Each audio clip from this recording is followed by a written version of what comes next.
Welcome, welcome, welcome. In today's video, we will dive deep into exploring how Uranus ingress to Gemini may impact our individual and collective connection with the star system Alpha Centauri, our nearest neighbor.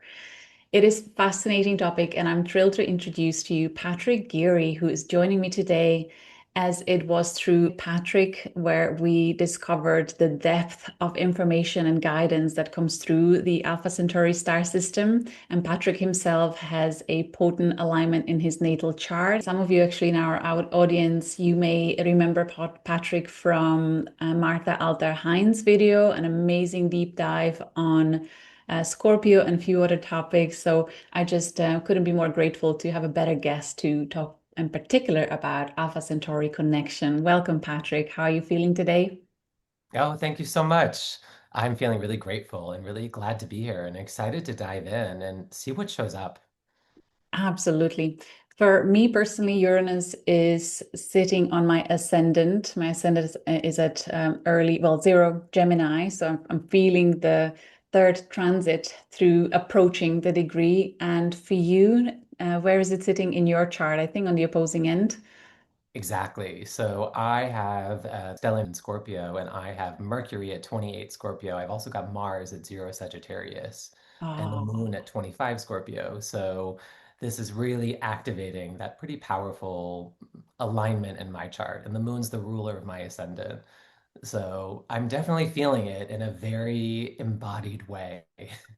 brilliant. I'm so glad that you have planets in both zodiac signs. We're speaking of in tropical zodiac because I would love to touch on later on in the video, not just on the late Scorpio frequency that Uranus is opposing and activating through opposition, so like external pressure, symbolically, but also the early Sagittarius, because that manifests differently too. And that's what we're heading into with Uranus if we are looking at the axis of Gemini Sagittarius and previously Taurus Scorpio. So, as I said, no better person to have this conversation with. For any of the viewers that didn't get a chance to watch my last year's video where I fully focus on Uranus conjunct Pleiades and that activation and what that means for our collective and on individual level, if you go to my channel and look for Uranus Pleiades conversation I had with Martha Alter Heinz, real beautiful deep dive where we fully focus on the Pleiadian cluster. And previously, I spoke to Heather Ensworth on Sedna in her 11,400 year cycle conjunct Pleiades throughout this year, what that means for our collective, what kind of stories and archetypal experiences are awakening within our um, personal experience and certainly on a collective level. They're both such gems of video content that can bring so much clarity and insights and healing to you. So I highly recommend it. It feels like it's forming a series of videos on what is happening collectively and how the celestial bodies are guiding us through the process of transformation from this long stage of forgetting into remembering our true history, our true connection to the stars, to the cosmos, and awakening the many beautiful gifts that were staying dormant within our own DNA. So today, let's focus on the Alpha Centauri. Patrick, when we first exchanged a couple of emails, it was you that actually approached me about Alpha Centauri. Do you remember that conversation and what started becoming apparent to you in that experience? Yeah, it was amazing. I suddenly had this much greater clarity on how I experience my voice and communication in my world, thanks to this deeper understanding of Alpha Centauri. Again, with Mercury sitting right there on top of that star in my chart, I became aware that for me, communication is really an act of adaptability, and there's a real dynamism that I experience. And I had for so long associated that with the Pleiades, which also makes sense since the Pleiades is in and of itself very dynamic and very bright and very communicative. But for me, it's a different feeling. And the feeling is one of me being able to almost change who I am to fit whatever role needs to be fit and sound how I need to sound or have the sense of humor that I need to have in order to connect with someone. So it's interesting. It could be read in one sense as I guess I could see if I were looking at it through the prism of Gemini, that it could be considered as, speaking with two tongues or not having a clear sense of who you are or what your voice is. But for me, it was this real grounded sense of no, this is actually part of my communication style is being able to easily match an accent, being able to match a sense of humor, being able to match a body posture, being able to match whatever it is that I can match in Mhm. order to help someone feel safe, help them feel secure, help them feel understood, help them feel heard, which then facilitates us being able to have a meaningful interaction. That's fascinating. You don't really have a planet and anywhere near early Gemini or even in Gemini at all. So this really is coming purely from your alignments in late Scorpio, the Alpha Centauri connection. So that totally changes my perspective on Gemini being the adaptable archetype, but and the frequency, as you say, it's different with Scorpio. It really feels more like a mirror. Whereas Gemini is I adapt because I want to connect. In a way, Scorpio is that too. For Scorpio, it feels more like I mirror to access deeper truth, Mm. our connection together, right? Is there anything else that's coming there for you? Yeah, that's a wonderful way to say it. And I think there's also with Scorpio, maybe a comfort of doing that on a deeper level. On Gemini, we can really work with that beautiful horizontal energy that can stay very light and bright. With Scorpio, it is more grounded, it's more centered, it's more embodied, it's heavier, I suppose. You're looking at fixed water. So it's me. And I guess there's also, I'm thinking now too around water, which I love. I love working with water, the consciousness of water, and water also being a mirror, being a reflection, showing us who we are. So there's something around it being in my body and it being something that I am reflecting back, as you say, as opposed to a different sort of spreading. It doesn't feel like a spreading to me. If anything, it feels more like a concentration. Mm. And with Scorpio too, for me, there's a real comfort with anyone who has people have a dark sense of humor or whatever they may have. I feel very comfortable matching people wherever they are. It's really kind of a no holds barred experience for me. Brilliant. I am going to keep bringing the Pleiadian Alpha Centaurian axis throughout this conversation because I feel it's really helping us define the difference between the two. Because oftentimes people, through the opposition and conjunction, we will in one way or another experience both these archetypes and not just as zodiacal archetypes, but as we later will discover, we will also speak about the ancestors that come from the stars that connect to Alpha Centauri frequency, our nearest stellar neighbor, and or to the Pleiadian cluster in late Taurus, early Gemini. So I love the defining difference now through communication for Pleiades being air sign, exciting, bubbly, very fast in their wittiness. With Alpha Centauri, and I've seen that over and over, it's much more grounded, stable communication, fixed and water, um, wisdom, living waters, wisdom, memories, anchors um, on Earth. So that's beautiful recognition and realization. Absolutely. And it's Mm. it's emotional connection too. It's not just the mental connection. It's not just the Yes. ideas. It's Mhm. really the feeling state and being able to match a feeling state. And once I'm mirroring or matching a feeling state, often it gives it permission for it to change. So if I'm working in a way where I'm not attached and I'm feeling free and I'm feeling open, because with Scorpio, certainly we can get attached to things. We can want to hold things in place. So Mm. if I'm just focused on being a mirror, for whatever it is that is around me, almost through that, it gives things permission to move on to whatever wants to come next. Beautiful. So with Uranus approaching the degree through opposition in your natal chart to your Mercury and Mars in July and November 2025, we had two transits through these degrees, and now actually 10 days from now, as we are recording this on 15th of April 2026, Uranus will for the third time pass through the early degrees of Gemini and opposing your natal Mars in early Sagittarius. Have you felt the shift and the nudges for some change and transformation since last year during those two passes? And how are you feeling the pressure building now? I have. It feels like everything has been up in the air. And for me, I mean, I'm a writer, among other things. I really enjoy writing. I love creative writing. I write weekly. I write about astrology. I also write about my life. I write about how these things come together.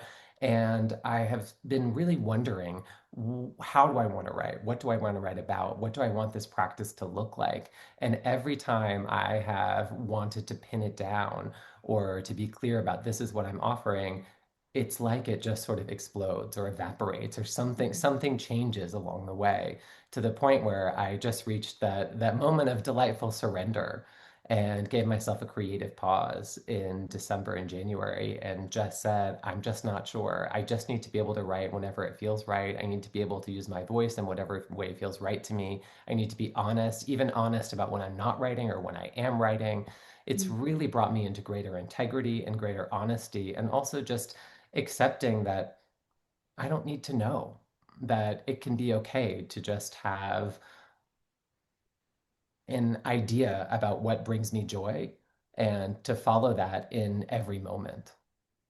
Thank you. That's so relatable. And I'm sure for many of the viewers, as generally the feel I get from my audience, there are many creatives there and many navigating very similar scenario. What I have realized in similar pondering is that rather than trying to figure out an exact plan and structure that my mind wants to put in place, if instead we focus on the frequencies that are important to us to convey in our creative process, that is satisfying that sense of need for some type of structure or some type of clarity and constant in what we do. If it's just focused rather on frequency, like authenticity, sovereignty, truth, um, and any other important values to you, then everything else can be, there can be so many different topics that will come through that gate. Would that be helpful? Absolutely. That's a brilliant way to say it. I love Mm, that. And I can even feel how how wonderful it is to approach things in that way and how it does really bring me into that sense of integrity. Is mm, maybe working with this Alpha Centauri energy because it is so easy for me to match and to mirror that if someone's giving me feedback of, we want this to look like this, or this is a good way to run your business, or this is something that's good to write about, it's very easy for me to mirror that or to meet it where it is. But the deeper and more valuable work is to go inside. And when I go inside, it's much more the integrity that brings me into choice, as you say. And choice to me is creativity, that knowing, all right, this is the frequency. This is what feels right to me. This is what I'm choosing. And even knowing there might be a few, and how nice is it to be able to choose, this is what I want to bring forward this week. So it's long been my practice when I sit down to write. I don't have any idea what I'm going to write about. I might have some clue or some things might genuinely start to like show up in my world. That's how I tend to draw my biggest inspiration is what's happening around me. And once I tune into that, then I'm able to really access that deeper creativity versus, as you say, whatever my mind might think. And I think it's more than just my mind, it's our whole system. It's the mm. system that we've built around us. If you think about our economy or business structures or capitalism that want reliability or that want growth or that want things to look linear or predictable in some way. And certainly with Alpha Centauri energy, that's not how it functions. It doesn't feel like it's a linear progression. It feels much more dynamic and much more fluid. So trying to put it into that pathway, it just quashes it. And when I've done that in the past, I just feel really low and really just weighed down and not able to access what I'm looking for. I love that keyword, fluid, and capturing the essence of things that you focus on, that you write about, that you explore. I just really I hope the viewers will feel the excitement of getting clear about the nuances between on the axis of the two. And I feel the guidance is to find a center and leverage the gifts of all the archetypes, right, that are communicating with us, that are available to us, and especially through activation of different transits. One point I would just add as I was reflecting on what you just said, which was so brilliant, is there's something around being genuine that I Mm, think is a real anchor point, both for that Gemini energy and also for Alpha Centauri.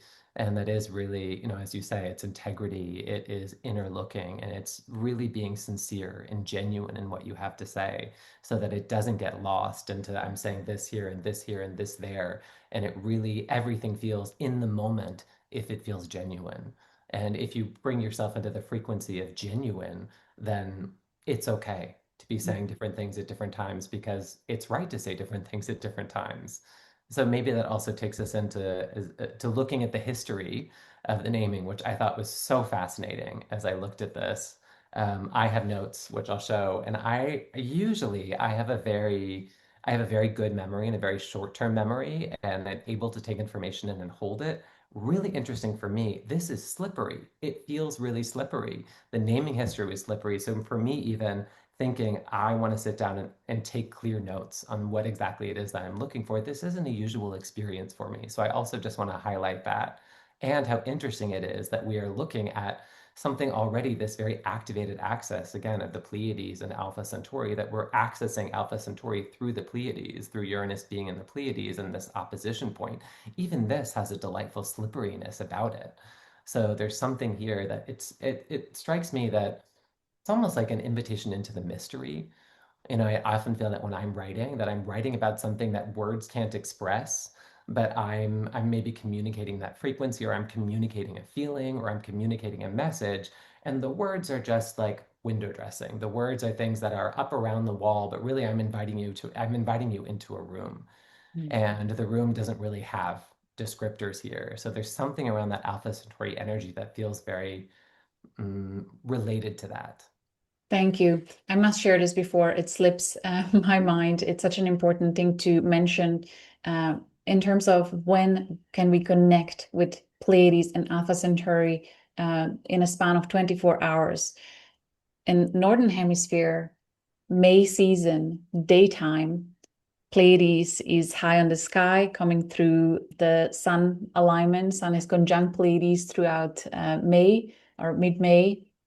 And during May, if you go into meditation at nighttime, then Alpha Centauri will be on the sky.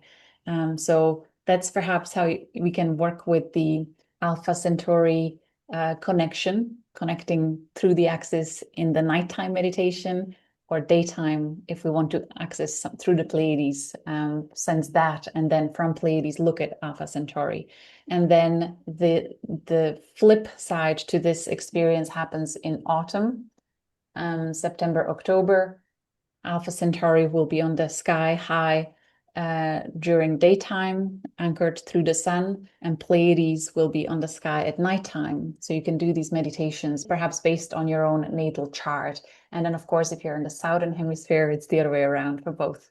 Um, but I love how the day night changes, shakes hands once a day, and we have the opportunity to work with two archetypes in a span of 24 hours. If we had a noon meditation and then midnight meditation, for the first time I'm realizing it this way, how powerful the opportunity is every single day to work with the archetypes, recognize the axis, and find the centered, grounded state in the middle.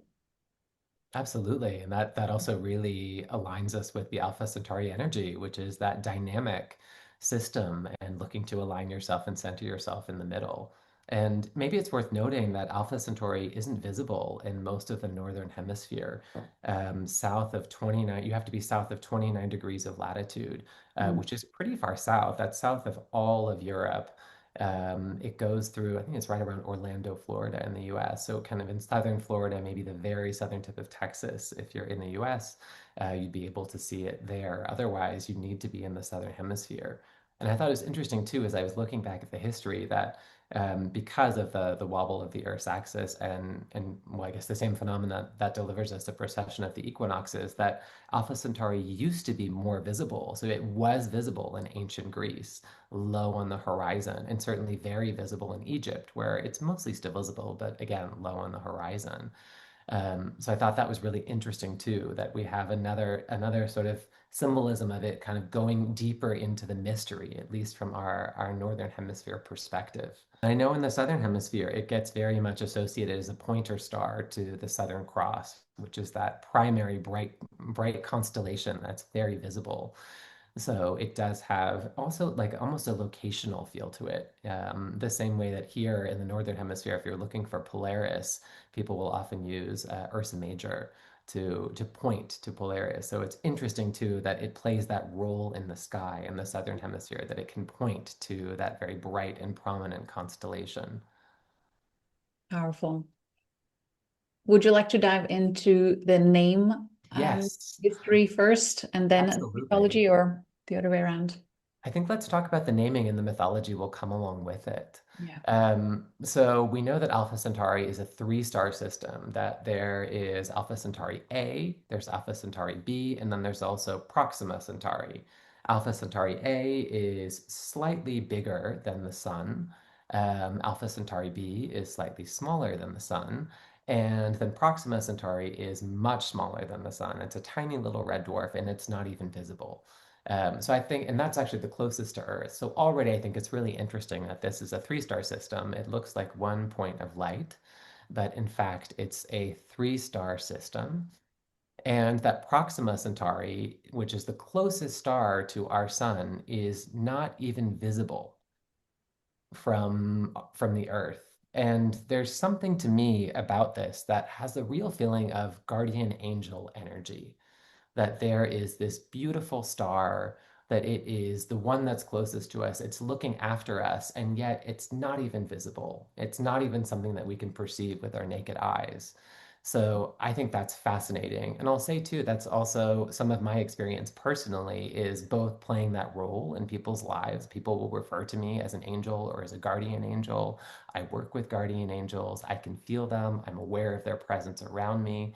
And there's something around that. Again, it's that invitation into the invisible that's right there. It's knowing it's all around you and it's holding you and it's supporting you. And yet you can't actually see it or perceive it with these eyes. Of course, you can see it or perceive it with your consciousness. You don't just see through your eyes. So I think already that's something interesting around being invited into the mystery and invited into the mystery of consciousness. I wonder, can we slip the story about Alpha Centauri human beings um, deciding to become the guardians of the inner earth planes in the Atlantean era, which very much ties into them being here, yet not being here, only being accessible through the non-physical and psychic perception. Would you like to share that? Yeah, no, I mean, absolutely. I think it's fascinating knowing that, and I think you were the one who kind of elucidated this to me, that there's the Pleiadians known for being acting above the surface in this very protective and nurturing and caring way of the Earth, and Alpha Centauri, the Alpha Centaurians being below the surface of the Earth, being hidden. And in some ways, when I was connecting with the energy of Alpha Centauri and understanding this story just through my consciousness and my own experience, it really became clear to me that they took this role to hold the earth to in this really beautiful loving way, and that they didn't need to be seen. And I also felt, as I connected with their energy, there was this pain of being misunderstood, the pain of not being seen, of not being appreciated, that there might be a narrative on going into hiding or not being able to be on the surface of the earth. But as I experienced the energy, it wasn't that. It was knowing, again, maybe with this mirror energy, the best place for us to be, we're able to be anywhere in the system, and the best place for us to be is at the center. The best place for us to be is holding the earth as it's going through this process and keeping the light alive. Thank you. I think it's such a beautiful reminder and a lesson and something we can really draw from during the time of extreme turmoils that we are witnessing on the surface of the earth in many spheres, politically especially. And that's something that Alpha Centaurian ancestors of ours have witnessed or faced at some point when the Atlantean era was collapsing. There was also a lot of turmoil and a lot of power struggle and greed, very similar frequency to what was present on Earth's surface for the last 12,000 years. And rather than seeing Alpha Centaurian collective, as you said, as going into hiding or avoiding what is on the surface, they're in their frequency anchored in their heart, an immense amount of love for this beautiful planet, an immense amount of wisdom also for the cyclical nature of this universe. They decided to remain true to their nature and find space where they can feel safe and at peace where they are and become the anchors and the guardians, holding powerful, stable center while the cycle of chaos is playing out, knowing the time will come when the sky will clear and they can reconnect fully with all consciousness on Earth. So I feel many on Earth at this time feel like that, where they retrieve into their homes as sanctuaries, disconnect from the society that is going through the turmoil and clearing of a lot of subconscious trauma that is coming up to surface to be revealed and healed. It may feel that they're isolated or that they're hiding, but their role is so much more. They are the anchors that are keeping the frequency or the experience of Earth stable and enough for the rest to play out relatively safely for the whole. Does that all make sense? It absolutely does. And it's really lighting some things up for me from my own personal experience I can share. It's funny, I have my UN mug next to me. So I used to work for the United Nations for many years. And it's a system that certainly is experiencing, much like every global system here on Earth, a lot of disruption and a lot of chaos. And being in that system for me, it was a wonderful invitation into my integrity. And being in my integrity meant not being able to participate in the political dialogue that I would have needed to participate in order to advance my career within the system. And there's something about that that feels very linked to Alpha Centauri. And I'll say too that for me, being in an environment where people are engaged in deception, and I don't want to say that from a place of judgment, there are systemic buy-ins that can require a certain amount of deception, and we're socialized even into self-deception. For me, that is a state of emotional and energetic confusion, and I can't mirror it. I'm not able to. When I go into those environments, I'm simply not able to experience myself as myself. I remember even having conversations with people and thinking, do I respond to what you're saying or what I know that you mean? And neither response could actually engender a meaningful communication within that interaction. So for me, this is how I feel about the political landscape now. I care deeply about our world and our planet, and the best thing for me to do is not to read the news. It's not to be politically involved or engaged. It's for me to be holding a deep sense of inner peace, harmony, stability, and integrity, and to just live that in my life, however it comes out. And also appreciating that this can be misunderstood by others as not being an advocate, or I'm very much a passionate advocate, but my version of advocacy looks really different. I would like to invite our viewers who have natal placements in late degrees of Scorpio or early degrees of Sagittarius, if they can relate, can they see this particular theme playing out in their own life as well, where now they can clearly see the very important, without boosting egos, crucial role that they play energetically and as an echo of the Alpha Centaurian collective from 15,000 years ago. Yeah, absolutely. And reframing that narrative of I'm not in hiding. I'm making a very courageous choice to see myself and to be seen as I am, and knowing that that's an invitation that we all have, especially with Uranus and with an opposition from Uranus, that's really calling us into, from outside pressures, calling us into greater authenticity, greater clarity. Mm. In fact, I would love to take this opportunity to extend our deepest gratitude to our Alpha Centaurian family for making that choice, making that decision, and holding strong throughout the ages. And I'm grateful that we can now recognize that their wisdom, love, and presence have been available to those who seek it genuinely through heart frequency all along.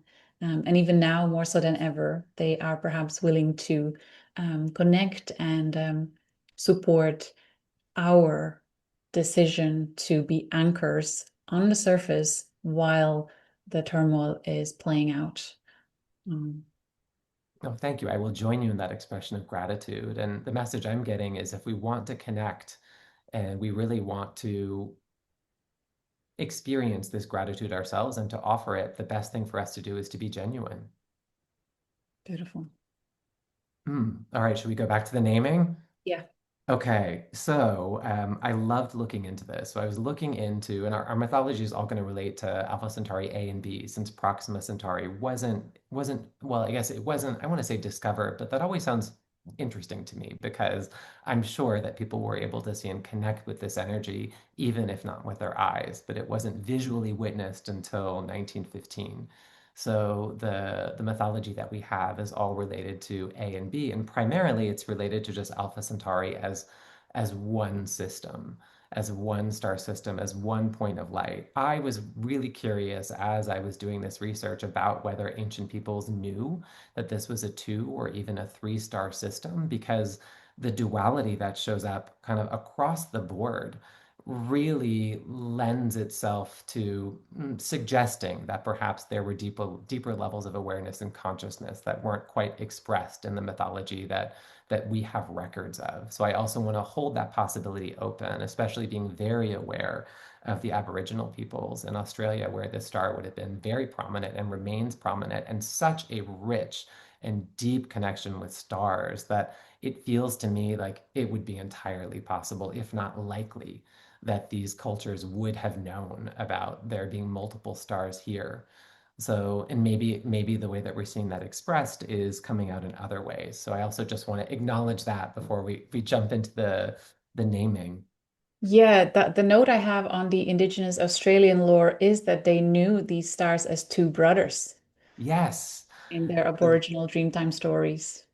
So what I've got from that is that it's Alpha and Beta Centauri. So that's how we've attributed it now. Alpha Centauri and Beta Centauri viewed as two sharks pursuing a stingray, or alternatively as two brothers fighting an emu. Uh, I thought that was really interesting too. There's another naming of the star Toliman, which we'll get into, which is one of those. Well, that is Alpha Centauri B. B, that also has a mythology around ostriches. I thought it was really interesting that there are flightless birds that are being brought into this. Because again, if you think about the Pleiadians versus Alpha Centauri, you think about the Gemini energy, this taking flight, this being up and above, and these are birds that have the wings and that have maybe in some ways the equipment to be able to fly, or we expect them to, but they're not flying. They're grounded, they're centered, they're living their lives on Earth, and they're moving quickly, and they're very adaptable, and they have all of I guess the bird mind, Mm. which is very bright and very communicative. And even think about parrots mimicking sounds. So there is that capacity, but it's grounded. It's not flying in the air, it's on the earth. So I thought it was really interesting that we've got that coming in through different means, both through the Arabic and also through the Aboriginal. Mm. For people who witnessed inner Earth human on the surface around Sedona area, I just recall a couple of stories when I was into this many years ago. They're much taller than us, and they can run extremely fast. They're moving fast. So as you mentioned that in connection to the ostrich, it's true even in their real human current experience if they like they're tall and fast. Their legs are long. And I am also tall and fast for what it's worth. Fascinating. Fascinating. Go figure. Yeah. Yeah, so I thought that was really interesting that what the research that I saw was that it's the so I guess Alpha Centauri A and B, which would be two as opposed to sorry, Alpha Centauri and Beta Centauri, so that it's those two stars that we're seeing as either two sharks pursuing a stingray, which was the Southern Cross, or as two brothers fighting an emu, which was the Coalsack Nebula. So I thought that was really interesting that already even and again, I think it's entirely possible that it could be, as you're saying, that it could be that people knew or experienced Alpha Centauri as these two stars and they were already seeing it. But what I saw was more that it's these two different points of light, so that it's being linked with another star, and it's being seen as two, a pair, even if they're looking at it as two separate points of light. So I thought that's really fascinating. And then Alpha Centauri A, which is Rigil Kentaurus, meaning the foot of the centaur, the brighter of the two stars, which again is just a little bit brighter than the sun. I thought it was really interesting that one of those stars in this system is a little bit brighter than the sun, and another one's a little bit dimmer than the sun. So again, we have like our sun is just in between. So one's a little more, one's a little less. And of course, we have the third one that's invisible. And then there's also Alpha Centauri A is also known as Bungula, which I thought was fascinating because to me that sounds like it would be like it sounds like it would be an indigenous name of some like in some form. It sounds like it has that feel to me, but it's not at all. And in fact, it's likely a misattribution of one of the of a misattribution made by a 19th century astronomer that was meant for Alpha Centauri B. That's the current theory that it's the combination of beta and ungula, which means hoof. So Bungala, which is supposed to be for Alpha Centauri B, Alpha Centauri B as opposed to Beta Centauri. And even as I'm talking, I'm finding myself mixing these things up, which is funny because this isn't usual for me. So that Alpha Centauri B was supposed to be called Bungala, but in fact was misattributed to Alpha Centauri A. So yet again, we have another story of like, like this name doesn't sound to me like it would be made up in the 19th century by a Westerner, but it was, and it was given to the wrong star. So I thought that was kind of interesting, that slipperiness again. Yes, and confusion in a way, and just mm, like what? Yeah, exactly. And even that, like the sound just disappeared Mm. as we were talking. So even that is such a wonderful indication of kind of what we're getting. And confusion, I'll say from my personal life, that is something that I often show on my Mm. face, that I was kind of where I would go as opposed to showing distress, I would often choose to express confusion. And it's becoming clear to me because we had this similar manifestation last time we met. We were meant to record this actually 2 weeks ago, but it just keeps coming up. So what I realize now, perhaps it is the it's a force that helps you really seek the truth and center, because it is agitating in a way. We're like, what? Like you just lost the marbles when, or something is off. Like when it's not balanced, this Alpha Centaurian, perhaps there is this almost like embedded safety pin mechanism that is associated with chaos and confusion, which water scorpionic energy can be like that, right? Before it crystallizes all the way. It's like it's a pathway of the Alpha Centaurians could be of that. You kind of have to go through the confusion before on the way to the center. You have to Absolutely. go through this swirl of chaos before you get to the eye of the hurricane That's it. And of yeah, their manifestation too, like a signature experience. So again, I would like to invite viewers if they can recognize that theme in their life. And so now whenever you have that experience of confusion and things are just mixing up and not coming clearly fully, let's reframe it from frustration to an invitation to take a few deep breaths, find the center and find clarity because it's in like when you go through it, it's right in there somewhere. I love that. And I love even the metaphor of a hurricane, because when you get into the center, there's nothing.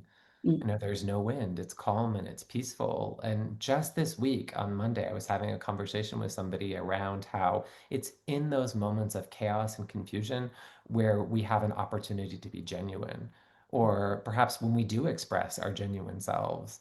It's that classic, I think they talk about the pratfall effect, where if somebody's going up to collect an Academy Award and they fall, we suddenly see them as human, and we suddenly see them not from the performance, not from this is somebody who's like different from me, who's walking up on stage in this dress. Suddenly it becomes a very deeply human moment. We've all had experiences like that. So really knowing that the chaos and the confusion, it's an opportunity to be genuine. And there's something even around humanity, that something, it feels like it's a very humanizing experience. It's very grounding. So really viewing that confusion as this is a chance for me to actually be genuine, as you say, to stop, take a few deep breaths, and choose how I want to be in this moment. What's true for me? Yeah, excellent. Please continue Exactly. with the notes Yeah, you so have. if we go back to the names, so looking at Alpha Centauri B, um, and that's interesting. I even wrote Beta Centauri on my piece of paper instead of Alpha Centauri B. So look at that, slippery again. Um, so Beta Centauri, Alpha Centauri B is known also as Toliman. And again, thinking about Bungula and Toliman, Bungula, I would have thought sounds to me like, oh, this is an ancient name. It feels like from some sort of indigenous culture, just the sound, the look of the word. And Toliman, I would have thought, well, that's probably some white guy in like the 1800s who was like, I'll just call it Toliman. No, no, Toliman comes from Arabic. It comes from Az Zelaman. I may not be pronouncing that correctly, but it comes from an Arabic root that means two male ostriches, which was originally applied, in fact, to a pair of stars in Sagittarius. Oh, And wow. then it was somehow, again, became attributed to Alpha Centauri B. So yet again, both of these stars have names that are misattributions, but Mm. have somehow stuck and now been codified. Isn't that fascinating? Yes. Yeah, and it is it this phenomenon kind of occurs throughout any planetary bodies, any asteroids, any stars, when there is a strong signature that needs to be known as associated with the body. The manifestation of that signature will start occurring throughout our experience in an interaction with the celestial body. So it's beautiful. Like it informs us about something that is important to the star system and how it engages with us and how it affects us and how it manifests in our lives. So there's just something to it. So again, let's invite viewers if they can um, recognize that theme in their own life if they have strong Alpha Centauri anchored in their chart, and collectively perhaps through these stories we can find even deeper clarity about what it actually means to us, or why is it there, why is that particular um, what's even the word apart from confusion, misplacement, changeability, what is it offering us, as well, perhaps as we said, circling back to deciding what is true for us, or returning to clarity through that. Yeah, I would so love to hear from viewers what their experiences are, especially for those who have these connections with the star, or even those who don't necessarily in this lifetime with this birth chart, but who feel a connection. And it feels to me as I tune into it that it can be really playful. It feels almost like a game of hide and seek. Mischievous, yeah, a little bit, yeah. Yeah, Mhm. there is a real mischievous energy, and that is also something that I very much embody. I love mischief. I love playing games. I don't like cruelty when it comes into them, but I love like a well-delivered prank. My daughter was born on April Fool's Day, which just maybe says it all. Okay. Yeah, I just have the visual of the three cups game and shoveling them around. Oh You need to pay yeah. attention where the point really is. Yeah. That's it. And I love too that we're looking at it's two stars that we're primarily aware of, but then there's the third one, that's the invisible one that you haven't even considered. So there's like this extra secret sauce, that there's something that's not even apparent that almost feels like that's where the completion comes from. That when you're experiencing that confusion between these two different perspectives, it's actually tapping into this third, this unseen, whether it's the third eye or it's another access point that you have for appreciating consciousness. That's what brings that feeling of completion and wholeness. And that's also where the peace lies. Yeah, beautiful. Is there anything else there from the names perspective? Well, I can also bring in, I was looking a little bit at Egyptian mythology and Chinese mythology around this star system. And what I thought was really interesting is that in Egypt, this was viewed as a southern soul star, and the southern part of the sky was thought of as the final destination where Mm. where souls would go after having very interestingly, led a just life. So there's something around justice that also feels very present when I'm considering Alpha Centauri. And maybe justice is also going into integrity, it's going into the quality of authenticity, of being genuine. And in China, Alpha Centauri was seen as part of the Southern Gate constellation. I think they have a different word than constellation, but in China, they would also view stars in groups.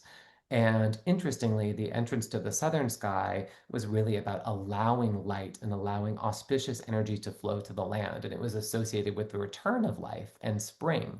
So, yet again, we're looking at two different cultures that are considering one, looking at Alpha Centauri as this is a place that we're associating with death, and another that's really associating it with life, with Mm. the arrival of life. So I thought that was really fascinating too, that again, these are both cultures that have very developed star lore and they're looking at the same energy and yet they're perceiving it from opposite ends. And it's not like these are tangential, these are related to the same theme, but one's looking one way and another is looking another way. Fascinating. I would, is there more? Or I I would love think to talk that's about the age of the stars because um, our sun is so old. It's actually much older than some of the fixed stars that we connect with our celestial ancestors. Like Pleiades, for example, is only 100 million years old, estimated. Earth is estimated 4.6 billion.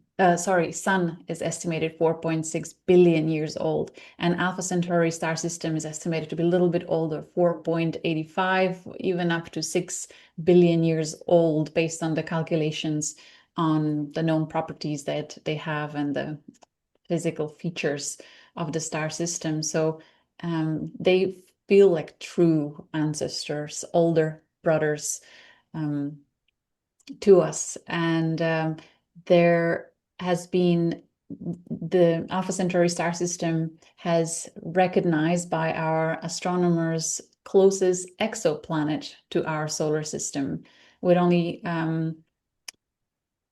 4 light years away, or 4.4 light years away. It is our nearest neighbor, and astronomers are pondering the idea of there potentially being possible human life right there. So that actually leads me to a book that was written as a autobiography from a lady who back in the 60s and 70s claims to have experienced a relationship with a man from Alpha Centauri who was taking her on board of his ship and even took her to the Alpha Centauri, to that exoplanet. And she described their culture, their nature. She said the horses were brought to Earth from Alpha Centauri, that they originate in Alpha Centauri.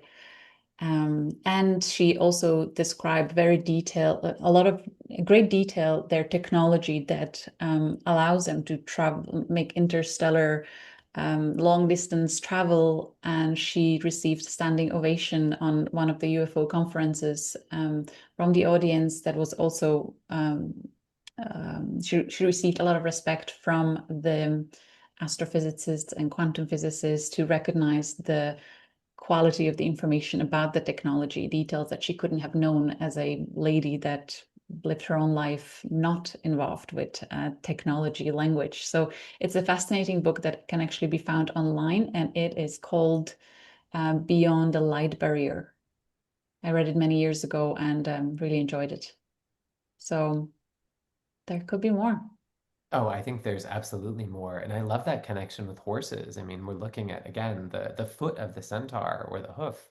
And even there's that very wonderful grounded quality. And when I think about horses, the wisdom, Majestic. the majesty, and they just feel so close to us. Mm. And even thinking about how people relate to horses and the idea of riding a horse, again, it's an energy that's below you. It's a grounding energy that's below you. So if we go back to that understanding of these inner earth civilizations that have Alpha Centaurians that are present or where they are inhabiting the earth, there's something around that too. And that big sibling energy just feels really beautiful to me. I think there's not just the quality of Alpha Centauri as a star itself, but also the role that it's playing in relation to the Earth. And since this is the closest star to us, it really is like a gateway energy. It really is a portal that's drawing us out into the rest of the sky. So it does have that sibling-like relationship with the sun and with us. There's no accidents in the cosmos. So, it makes perfect sense that this would be the star that's next to us. It's the perfect big sibling for us. It's the one who's here to look after us. And so it's really cheesy, but I'm thinking about that song, The Wind Beneath My Wings, which is Mhm. really that like it's in the shadows. Like it's not like the role as a big sister or a big brother. It's not like it doesn't feel like it's this I'm here to lead the way and you need to follow me. It feels much more like the servant-based leadership, the new model of leadership that we're moving into, where it's I'm here to help you be the best that you can be. And it's okay for me to be in the shadow. The best place for me is to be in the shadows. I kind of imagine again, if I think about this is different, but if I think about my children, like if they are doing wonderful things, I want to be on the side applauding. I don't want to be on stage in front of them saying like, look at the great job I did raising my kid to get to this place. That's not the right role. The right role for me is to be to the side. It's to be applauding. It's to be supporting. So I really feel that energy from that placement that I'm going to say Alpha Centauri chose to be in this place. If we go back to this bigger cosmic web, chose to be in this place and have this relationship with us. And it's really being illuminated as well as we're all getting to know our galactic heritage. Beautiful. The key word that comes strongly through as you're speaking is guardianship. So another strong quality, crystal clear of Alpha Centaurian starseed, and their collective nature is guardianship. Absolutely. That's such a wonderful word. And it's got a great Scorpio quality to it. There is really that stability, that holding. It feels like it's got almost like emotional or intuitive guardianship too, getting that sense of really the Alpha Centauri energy helping us to expand into our own insight, our own deeper knowing. Mm. I would love to elaborate on the difference between someone having a natal planet anchored through 29, 28 degrees of Scorpio versus having a planet in very early Sagittarius, 0, 1, 2 degrees of Sagittarius. You have both cases. Can we dive a little bit more into that? And first, I will bring it to the Pleiades. What I've noticed over and over, if Pleiadian frequency is anchored through natal planets in early Gemini, the person focuses their Pleiadian gifts in seeing the best in everyone and communicating hope and excitement and like moving the collective towards the best ideal outcomes. And when natal planets are in late Taurus, 29, 28 degrees of Taurus, that Pleiadian signature frequency is seems to be focusing more towards working with Earth, with planetary energies and communicating the highest potential of working with these energies to support us as human collective or working with animals or Earth in general. There's like Earth versus communication realm between these two signs. So I would love to get more clarity on Alpha Centauri manifestation through late Scorpio. We talked about it a lot, but what about early Sagittarius? You have Yeah, Mars there, right? I do. I've got Mars at 0 degrees and 1 minute of Sagittarius, so just crossed over. Wow. Yeah, it's an experience. And, when I think about Mercury and I'm tuning into that connection with Alpha Centauri through Scorpio, it does feel very internal. It feels very Mm. much like going deeper and deeper and deeper within, as you even as you talked about that hurricane, going deeper and deeper and deeper in through the chaos to arrive at this state of inner peace. And there, when I'm working with this energy, it feels like there's nothing more to do with it. It's just going deeper within and holding my integrity and being genuine and allowing for myself to be in that place. It doesn't really feel like it wants or needs to come out. It feels like there's maybe that Complete missing. in It's itself. exactly, it's Mm. complete in itself. It feels very self-contained and it doesn't feel like it needs to be seen.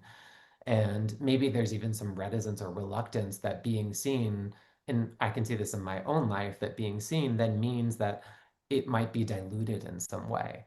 And if it's not held firmly, it's like, I guess, if you have a creative project and you're bringing it into the world and you have 10 different people give you feedback and their feedback is all over the map and suddenly you feel like I don't even know what this is about or where my voice is in all of this. If you get that feedback too soon, then you're not grounded or anchored in what's genuine for you. So when I look at it from that standpoint, it feels like it is this real internal experience of, okay, I need to move into that frequency of genuineness and really guard that and hold that dearly. And then once it's anchored, there's no concern. Then it's okay. Then it's able to just exist. And of course, like everything that we're experiencing internally is always being broadcast on the outside. It's just how we are viewing it.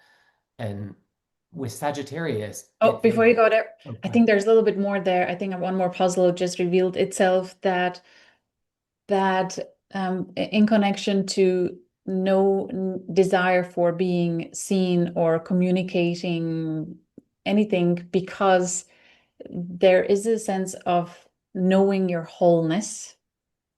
And if you communicate to something or express, it's only a fragment of the wholeness. And it feels like you are diluting the wholeness in that experience. So that's why it's like, no, I'm whole here. And do you know what I mean? If you show an aspect of you through exchange with someone Mm. else, in a way, they only see that fragment of to the extent of how they see themselves. And you feel that strongly that actually, and that's not fully you. They don't see you in your fullness. So it's almost like not even wanting to go there. Would that make sense? It does. And I Would think that be that the really reason? goes to that point, speaks to the point around being understood or feeling Mm. the need to be understood. And that's been a lot of my internal work over the past few years, especially, is releasing the need to be understood. Because if I'm approaching interactions from that perspective of I need you to see the whole of me, or if only you knew, that's often what I experience is if only you knew how much I cared, Mm. then, this interaction wouldn't have happened. Mhm. Then you wouldn't be angry or you wouldn't be upset. Or if you could really see things how I see them, then there wouldn't be any conflict here. So it has been painful at times for me to bring out how I see things because, as you say, even though I'm expressing from a place of wholeness, other people aren't experiencing me from a place of wholeness. Mm. So I imagine this is quite common frustration of Alpha Centaurians. This the frustration that people see only a fraction and they don't feel the immense depth of their wholeness. And how do you communicate that? Only through being, only through that's being. it. Well, and actually, you inspired me. I remember the first time we met, you talked about the idea of doing a session with people or having a group session where people would just come and you would just open it and just say, hello, we're just going to be here together and just sit in silence, it just spoke to me so much that I started doing it. And the silent sessions that I did with people were truly all I would do is show up online and they would show up online and then we would sit in silence together. Those were the most powerful sessions I've ever done. And towards the last of it, the last of these sessions that I ever held, interestingly enough, perfect for Alpha Centauri energy. I got confused. I didn't show up to the silent session. But when I realized it, 10 or 15 minutes later, I think I realized, and I was frantically sending these messages to my client saying, oh my gosh, I'm so sorry. That's really unusual for me to not show up for something, especially for a client. I think that's maybe the only time I've done that. So it's not a common experience for me. And when she wrote back, so as soon as I calmed down, I realized I think she's doing it anyway. I think she's just doing this. I'm also just going to sit in silence. And she wrote me this wonderful message, at the end of the hour and said, like, thank you so much. I have a long standing meditation practice. I haven't done a silent meditation like this ever before. I've been wanting to do it. And I felt your presence with me the whole time, and it was perfect. So I thought even that was like that next level of like, my presence is speaking. Even again, maybe it's that Proxima Centauri again, that like there's like the invisible element in her experience was me, Yeah. holding that space for her silence, and being in a space where there's no need for words is incredibly comfortable for me. Amazing story. Thank you for sharing that. What a testimony. Yeah, well, thank you for the inspiration. It must have been for you because I didn't ponder it anymore. It was just coming through there and then. It must have been for you. Yeah. And Yeah, so I would like to invite others as well. If there, you may feel called to just sit in silence with another or a group in a group setting. Don't underestimate how powerful that can be. So just, let's have more of that. Let's have more of absolutely. And you that. know what? I'll reopen it. I'll put a link that you can put down below for if Mm. people want to come and join for it's donation based. If anyone wants to come and join for a donation based silence session where we just sit together in silence for an hour, and during that time you do whatever you want, I will gladly reopen that. It's such a wonderful practice. Mm. And it's also really creative. I know that I'm curious if she has connections. The artist Marina Abramovich, who did this wonderful project where she just sat at the Met Museum in New York. She just sat in silence, and people would come and they would sit across from her and just look into her eyes.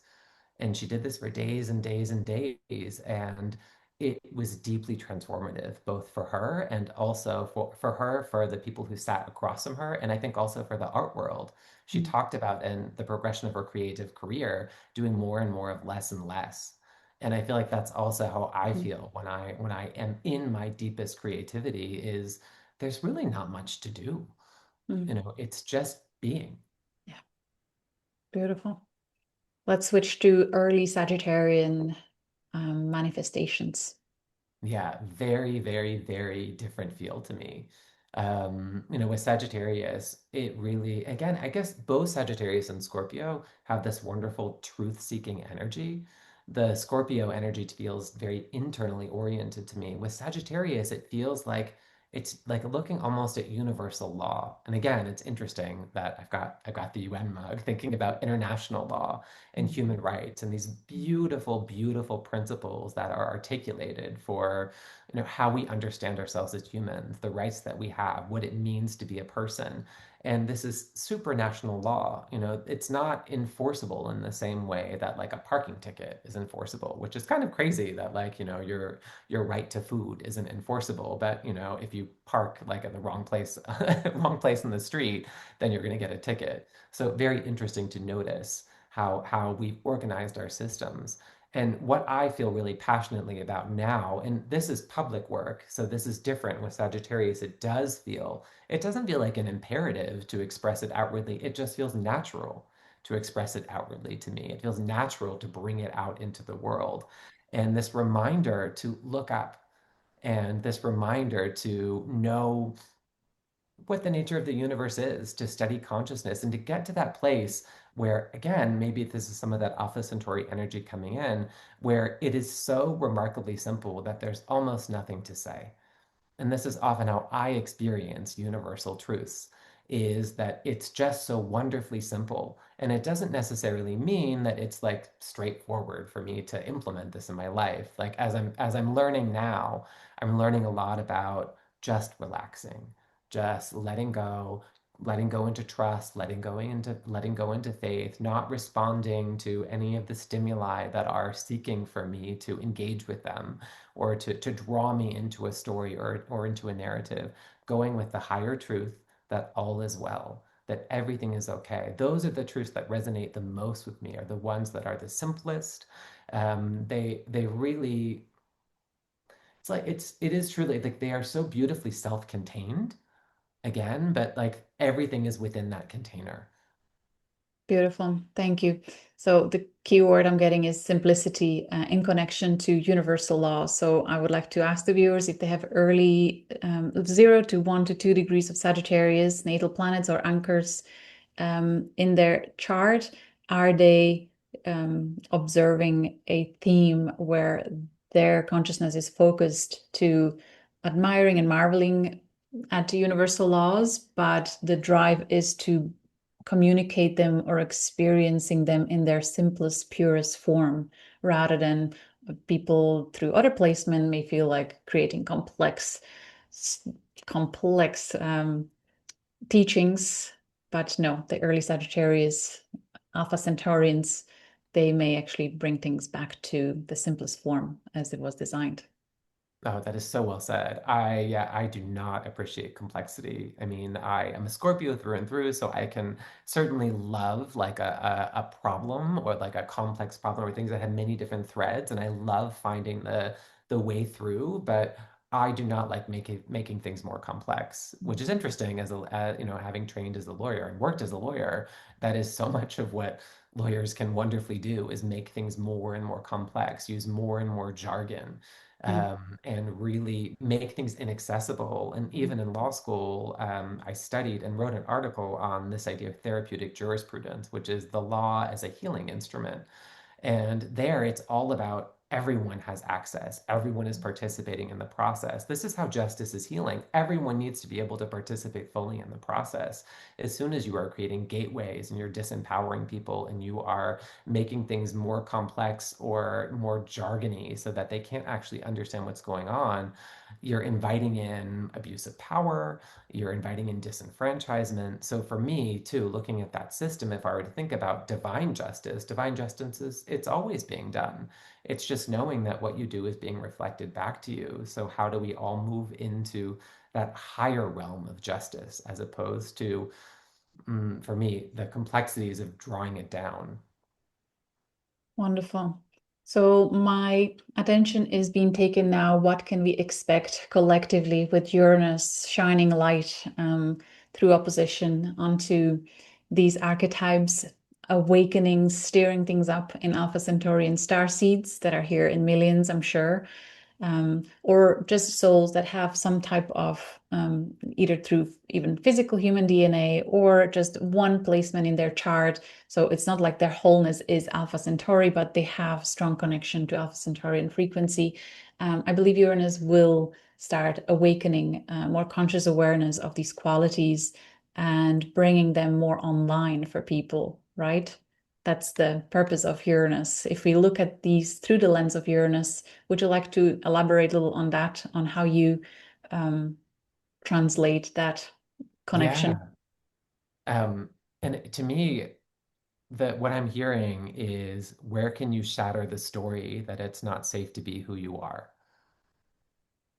'Cause I Where think, can you shadow the story that is not safe? yeah, that where can you shatter the story? Oh, Uh, shatter, shatter. Shatter. Look at that wonderful Alpha Centauri energy coming in already, right? Where can you shatter the story that it's not safe to be who you are? Love that. That's powerful. Is that Uranus energy is so wonderful for breaking things apart. Lightning And it strike. feels to me, it's almost like it, you know, I'm kind of imagining a star that has like almost like like I'm seeing like sort of like a bright light, but there's like a black crust that's going around it. And Uranus almost sending like a lightning bolt style activation into it to just shatter that story. It is that story, that heaviness, that density, maybe even the like the complex ways that we convince ourselves that we're not allowed to do what we know is right for us, that we're not allowed to behave in a way that is most reflective of our truth. Um, and sometimes we do have experiences with Uranus. I can certainly think of some I've had over the past where even sharing a beautiful truth, sharing a truly a beautiful truth that I've seen or experienced about somebody, that when I have reached out to share it, it has not been well received. And that Mm, again, that pain of feeling misunderstood and oh my gosh, do I need to hold back? The answer is not to hold back. And I think it is wise to remember that we all are where we are. And I trust that if something happens, it's what needs to happen. But knowing too, using that wonderful power of being present without needing to say something, that maybe even playing with it feels like this is a fun way to engage with this Uranus energy. And it kind of makes sense with Uranus also going into Gemini, playing with telepathy and playing with these higher conversations and talking to a higher self Mm. and just sending a message rather than if I were to say to a friend something like, I remember I had a conversation with someone. I was talking about safety and just saying like, "Oh my gosh, you are so valuable. You are so valuable and so special." The idea that the universe wouldn't love you and treasure you and want you to be safe, like this doesn't make any sense. You are so beautiful and so special. But if you're not experiencing safety, hearing those messages is not necessarily helpful. So for me, it's also learning about, all right, I can know that it's true and I can also deliver it on a level. And I want to deliver that message. I want to deliver it on a level where it can be received and be comfortable with that. And then know that, it can also come back to me. Like if I'm sending that message to someone's higher self. So if I would encourage everyone to play around with this over this next period of time, is when you are accessing truth and you're accessing beautiful truth, particularly if it's about somebody else or there's insight that's coming through that you want to share with the world, sharing it on that higher level and then let it come back to you. Wonderful. What's coming through and during that process as well, there is an element of patience with Alpha Centaurians, understanding the time it may take for someone to go through their own process until they arrive to the truth and being okay with that. It's a quality that they hold. Would you recognize that with you? I would, Mm. absolutely. I think I've been Mm. very actively cultivating patience Yeah. and, certainly I've experienced frustration in so Yeah. doing, which is normal because that's my own process. Yeah, but I love the immensely helpful tool that you suggested in um, during that process of waiting and hoping for them to grow and arrive to the point of truth and recognition. You can have a telepathic communication and heart to heart. Those are so powerful. They really are. They so are. And especially if you're looking at a planet that's an early Sagittarius, or in my case, Mars. Mars is such an action planet. It really encourages me to do things. So the idea of doing nothing, well, doing Mm. nothing isn't really doing nothing. Everything is a choice. Sleeping is experienced as an action in our bodies. Everything has a physical action component. There is something that feels really nice to me and feels like important, I guess I could say, about actually taking me feeling myself or experiencing myself taking a meaningful action. So just remembering, as you say, that action can happen on any level. So especially if you're working with that Sagittarius, that external motivation, that's a really nice thing to do. Thank you so much. You just helped me reframe my agitation with sleep time. Every evening, I'm like, oh, I have to go to sleep. I can't wait for another day. It's such a waste of time. I'm double Aries. So this is really often. So I'm going to it's shifted now. I'm going to recognize the amount of action that's happening while I'm sleeping. Thank you for that. Oh my gosh, it's amazing. And I'll say too, I got back from California a few days ago, so I've had a lot of jet lag. So I've been up in the middle of the night for hours and hours at different times, which isn't necessarily usual for me. So I've been spending a lot of time in that space, in and out of sleep, and very consciously engaging with it. And the more that I consciously engage with it, and the more that I become aware of all that's happening in that space, the more like that space starts to feel more like home. Like that space starts to feel more like this is where the real action is happening. I even heard someone talk about how it was like a French theorist who had a theory that like again like that's where the real action is and this is the like, which I guess is not uncommon, but like Mm, that just the inversion of like maybe that's really the waking life and this is the sleeping life, mm, which is also perfectly Alpha Centauri to kind of turn things on their head or look at that difference between day and night. So what's it like to start looking at your night as your daytime? mm. And I do have a very rich dream state. I remember my dreams every day. I know where I was. I have Venus in 12th house, so I have a lot going on there. But there is an element of my human part self, the conscious ego, I suppose, who loves being alive. That I get that too. Yeah, but I want to go back to Uranus because as you expressed the lightning strike and shattering elements that are an illusion, there is also the electric shock activation of something that was dormant that may manifest around this time when Uranus will be going through uh, early Gemini. Well, and already for a while now, since last year. I wonder in the audience, have you had that type of activation that felt almost electric, like something was revived, something that was dormant inside you for so long, now it's coming online. So that may be another element. And one more manifestation is the diamond frequency that I associate or connect with Uranus, that there that may manifest as a newly found strength, stronger willpower, stronger clarity, stronger sovereignty through this Alpha Centaurian axis. Is that something that you may start recognizing going forward and see if you can claim it and hold it and use it, because there's still going to be more um, unraveling globally. And I also believe more miracles through the quantum leaps that we are making individually and collectively. So I'm very hopeful, as Oh, yeah. Pleiadians are. Absolutely. I will certainly join you in that hope. I Mm. really feel it in a very deep and embodied level. And maybe remembering that what we can experience as chaos on one level is also a loosening. It's making more miracles possible. It's allowing things like we're now experiencing telepathy much more regularly. So many more people are experiencing contact with extraterrestrials, and they're talking about it openly. We even know that the decline in the Earth's magnetic field and more cosmic radiation, more light that's reaching the surface. So yes, it looks like chaos on one level. It is also an opening on another level. So I really feel that. Beautiful. So, in closing, as we anticipate next 7 years of Uranus moving through Gemini and truly quantum leaps worldwide, so many changes. While Uranus was in Taurus, it felt very contained, almost like in a straitjacket, not, going about changes not in his natural, usual free liberator manner, but in Gemini, it's going to go like a wildfire. So, even more so, the message of anchoring with the Alpha Centaurian axis.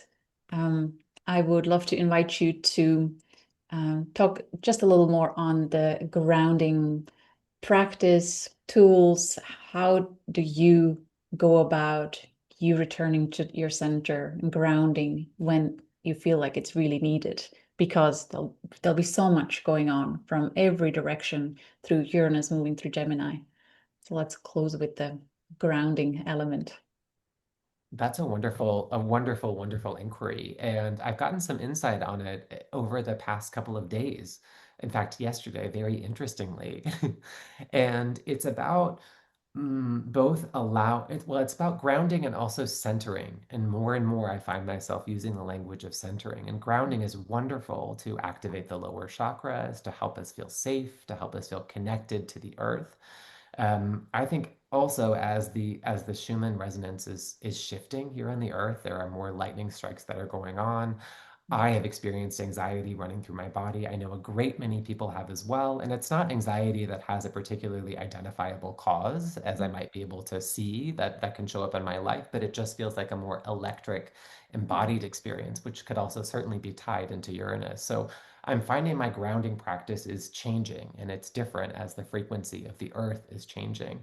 And I'm being invited to move more into my center. So once I feel grounded, so I'd certainly say if you have a grounding practice, getting your feet on the earth, squatting, really imagining roots. I had a session with a client the other day where I thought this was fantastic, maybe perfectly Alpha Centauri, of picturing and feeling the lower half of your body below the ground.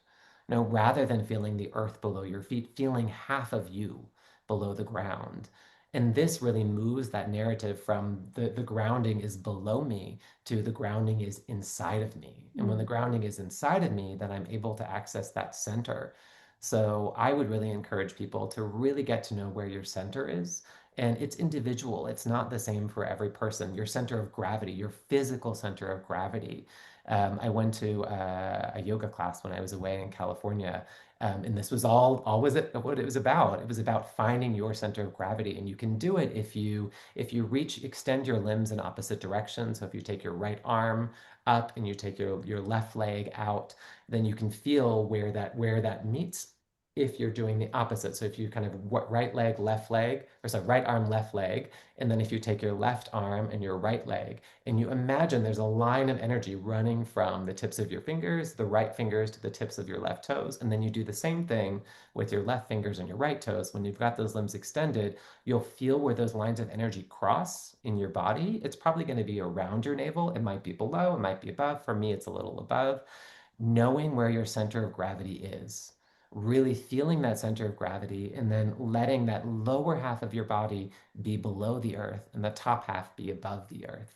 That to me has been my practice, really my awareness practice.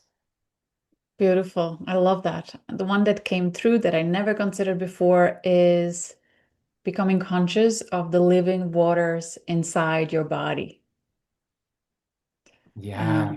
yeah, and how we never really take our attention there. Well, speaking for myself here, knowing about the amazingness of the fluid that moves through us, but I think I'm going to start bringing my conscious attention and love and gratitude to the living waters inside my being and see what that does. Oh, it's amazing. And if you think about Scorpio and you think about fixed water or contained That's water, how that's it what we was. are. Yeah, We that's what are inspired me. Hmm. we are these vessels. And I'll say too, I just this week, as always, everything is perfectly aligned, started using, I have a water vortexer. So it's just a little attachment where you can put two glass bottles together and you can vortex the water. I already had a filter and a hydrogen bottle. So I really, again, I'm so aware of the water, more and more aware of water and how the quality of the water and how I'm consuming it. And the vortexing, it brings movement into the water. It brings circulation into the water. It's like Activation. exactly the activation.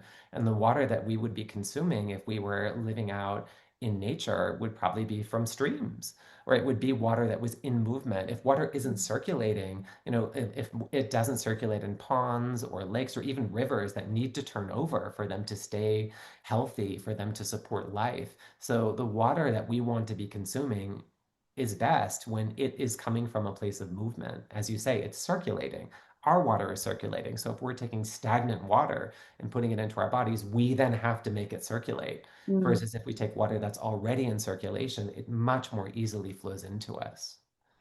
And in fact, it may vary for people who are in constant state of movement or even anxiety or stress. They may, in fact, as a medicine, use the still water. But those that are still and in meditating state and just kind of in hibernation, they really may need the medicine of what you just shared there. It may vary. Yeah, absolutely. As always, it's going to be what's best for you. And it's Mm. interesting too. I've been doing this every morning with my kids, and it makes tornadoes, which is also kind of perfectly Uranian that we're kind of Mm. looking at these water tornadoes every morning. They love it. So it's also just looking at that image and Magic. beholding that image really to me brings me into greater conscious circulation. Beautiful. This has been so enriching, Patrick. Thank you so much. I really enjoyed this deep dive exploration of the Alpha Centaurian connection point and feeling excited about the activation that will continue to occur for many individuals with this alignment. And I look forward to recording another video where we focus on the Regulus alignment because Uranus is in square aspect to star Regulus and to star Fomalhaut. So um, through early Pisces energy and through early Virgo and the signs before them. So, and in fact, in June 2026, our collective lunar south node will be conjunct star Regulus, while Uranus will still within the orb of that 90-degree tight square angle. So I'm sure there'll be more um, connections and activations and reawakening of past alignment with Regulus and then with Fomalhaut. So I look forward to exploring that. So I hope the audience will stay tuned. And where can people find you and connect with you, Patrick? What's the name of your website, please? So the name of my website is truthtakestime.com. And I do post on YouTube, and I write regularly on Substack. There's a link to my Substack on Cool. my website. I think it's just truthtakestime.substack.com if people want to come and join me and subscribe. And again, I mentioned that I've really been playing with different offerings. And what's really nice is I'm now arriving at a place of greater certainty. So on Substack, I write weekly. It's free and open to all. And I also do monthly retreats. I'm doing one that's coming up on Sunday, April 26th at 8 p.m. UK time. I do that every time the sun changes sign. So this will be a Taurus retreat. And in that, I talk a little bit about what's coming through that constellation. I offer an activation, and then we have a little community Q&A. And I'm also now, as part of my Substack for subscribers, doing monthly classes on, and again, my midheaven is at 0 degrees of Aries. So I've just had a lot of activation. So I've Wow. learned that for me, it is just the information is going to come through. So I don't know what the class is going to be about until I know what it's going to be about. And then I send it out and announce it. And that way it always stays fresh. I know for me, just like the beauty of our conversation today, the best way to learn astrology or connect with the stars is to do it live. So I'm really committed to that, and it's what feels good. And I am just so grateful to you. What a wonderful conversation. You've really helped me get so much more insight into the star system, into myself, into what we can await for the collective, and really helped me just move into deeper gratitude. And yeah, I would love to hear from your audience what their experiences are of our conversation and what their personal experiences are, how they've gotten to know this constellation. It's really, we all have our own truth, and it's through sharing our own truth that we really get to see that bigger picture. Absolutely, 100%.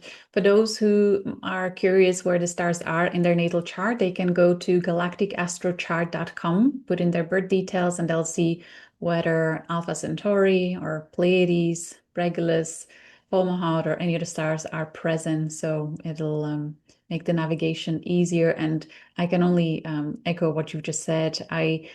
My understanding of how the stars directly communicate and manifest in our lives is through paying attention to the stories from within the community. So I'll be forever grateful to every single person that connects through YouTube or other media with me. And as I said it so many times, I'll never get tired of hearing the stories of direct manifestations and just the magic that continues to unfold. So it feels wonderful to be so held and so supported by the entire creation and on our journey of returning back home to our wholeness. So thank you to every single master alchemist. I think we all can safely say at this point we may classify as master alchemist based on the immense amount of everything that is happening around us and how we are navigating it and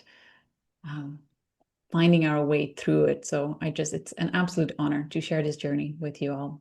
Thank you again, Patrick. Thank you. Much love to everyone. Until I'll see you next time. Take care.